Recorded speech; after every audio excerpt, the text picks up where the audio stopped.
আচ্ছা, সন্ন্যাসীরা যে এই আগুনের ওপর দিয়ে লাফালাফি করে, তো ওদের চামড়াগুলো কি পুড়ে যায় না? হে গাইস, আমি কোয়েল চলে এসেছি আবারও একটা নিউ ভিডিও নিয়ে তোমাদের সাথে। আজকে না অনেকটা ভোরবেলাতে উঠেছি, প্রায় 3:30 থেকে 3:45। আমার বোন না যবে থেকে সন্ন্যাসী হয়েছে তবে থেকেই এই শিব মন্দিরেই শুয়েছিল, যেহেতু বাড়িতে শুতে নেই তাই।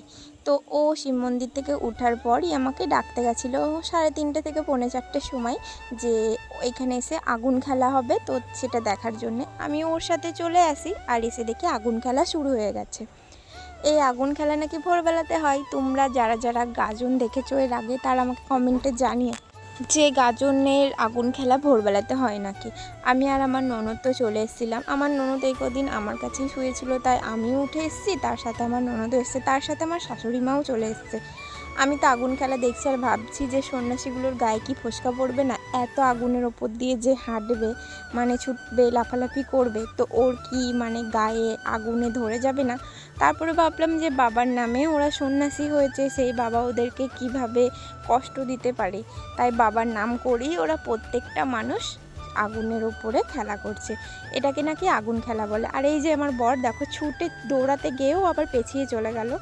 ওকে তো সবাই মিলেই ঠেলাঠেলি করছে যে তোর মনে এত ভয় কেন, আমরা সবাই লাফালাফি করছি, তুই কেন করবি না। তাই সবাই মিলে ওকে জোর করিয়ে এক কথায় ঠেললো। ও তো সোজা লাফাতে গিয়েও না গিয়ে পাশ দিয়ে চলে গেল।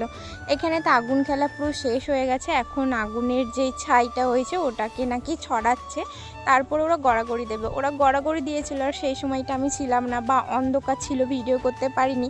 তাই ওরা যে এই সময়টা ঠাকুরকে প্রণাম করছিল আর ছাইগুলোকে এক জায়গায় করছিল, আমি ঠিক সেই সময়টাই গিয়েছিলাম আর সেই সময়টাতেই ভিডিওটা করেছিলাম। এর আগে অনেক কিছু হয়েছে, সেই সব ভিডিও করতে পারিনি।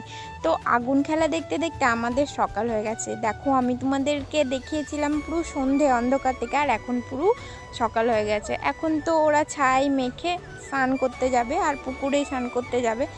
ওরা আজকে পুকুরেই স্নান করতে যাবে, আর পুকুর থেকে স্নান করে আসার পরই আজকে কিন্তু ওরা ফাইনালি 5 দিন পর ওরা বাড়িতেই ভাত খাবে। আমি তো সকালবেলা এখানে দাঁড়িয়ে আছি, মনে মনে ভাবছি ঠাকুরটাকে কি একবার প্রণাম করতে যাব কি যাব না, ওরা যদি চলে আসে। তো সেই ভয়ে ভয়ে আমি চলে গেলাম ঠাকুরটাকে একটুখানি প্রণাম করতে। প্রণাম করছি, মানে আমি ঠাকুরটাকে সামনে থেকে দেখেছি, তবু সেই দিনকে একটু প্রণাম করে নিলাম আর প্রণাম করে বসেছিলাম একটা দোকানের সামনে, কারণ ওরা স্নান করে কখন আসবে সেটাই ভাবছিলাম। তারপরে ওরা তো স্নান করে এসেছিলো, তার কিছুক্ষণ পর আমার কোনো ভিডিও করা হয়নি। এখন এই যে পুচু এসছে, আমি ওকে নিয়ে বসে আছি বলতে আমি শুয়ে আছি, আর ও আমার সাথে ফাজলামও মারছে। শুয়ে আছি কারণ আমি তো সকালবেলায় গেছিলাম বাজার থেকে আসার পর ড্রেসটাকে চেঞ্জ করিনি, ওটা পরেই শুয়ে পড়েছিলাম, আর তখনই পুচু এসেছিলো। তার কিছুক্ষণ পরেই আমার বড় ননদ এখানে আম ছেঁচা করছে আর আমার ছোটো ননদের বান্ধবী, তাই চলে গেলাম একটুখানি বাইরে গিয়ে ওদের সাথে একটু আম ছেঁচা খেতে হবে, অনেক দিন পর আম ছেঁচা। আর এই গাজনটা শুরু হওয়ার পর থেকেই না আমরা প্রত্যেকটা মানুষ প্রত্যেক দিনই আম ছেঁচা করছি। আজকে তো আম কুড়েছে, আমার তো খুব ভালো লাগে। আর ওদের দেখো, মানে খেয়ে মুখ দিয়ে লাল পড়ছে, আরও অনেক কিছু, মানে টক জিনিস কাদের না ভালো লাগে বলো, আমার তো ভালো লাগে। আর তোমাদের কার কার ভালো লাগে দেখো, ওরা তো হাত চেটে চেটে চেটে চেটে খাচ্ছে। আমাকে তো একটা বড় থালা ধরিয়ে দিয়েছে, সেই থালাটা আমি এখন চুমুক দিয়ে চেটে চেটে খাচ্ছি, কারণ আমি এটা খাওয়া শেষ করার পরই ওদের সাথে চলে যাব পুকুরে। আমার তো সকালেই স্নান হয়ে গেছিলো, কিন্তু আমি ওদেরকে দাঁড়াতে যাব, তাই এখন বেরিয়েও পড়েছি ওদের সাথে যাওয়ার জন্যে পুকুরের সামনে।